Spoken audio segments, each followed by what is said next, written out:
বাবা হতে যাচ্ছেন বিতর্কিত সঙ্গীত শিল্পী মাইনুল আহসান নোবেল। গতকাল আদালতের কাঠগড়ায় দাঁড়িয়ে এই সুখবরটি পান তিনি।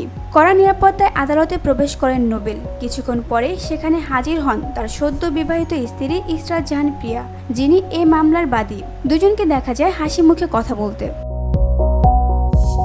আইনজীবীরা জানান, গত 19 জুন কেরানীগঞ্জ কারাগারে প্রিয়াকে বিয়ে করেন নোবেল। আর সেই সংসারে আসছে নতুন অতিথি, বাবা মা হতে চলেছেন তারা। নারী নির্যাতন ও পর্নোগ্রাফি আইনের মামলায় গতকাল 1000 টাকার বন্ডে জামিন পেয়েছেন নোবেল।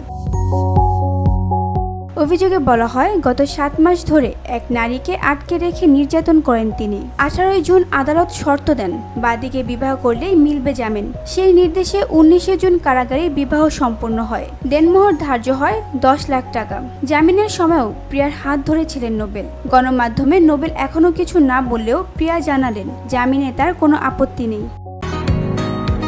বসুন্ধরা, উত্তরা, বনশ্রী, কুড়িল ও বাড্ডা সহ রাজধানীর বিভিন্ন স্থানে অভিজাত ও অত্যাধুনিক মানের ফ্ল্যাট কেনার এক নির্ভরযোগ্য প্রতিষ্ঠান pleasant properties limited.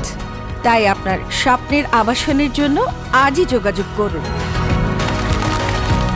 Pleasant properties limited, where destiny matches eventually.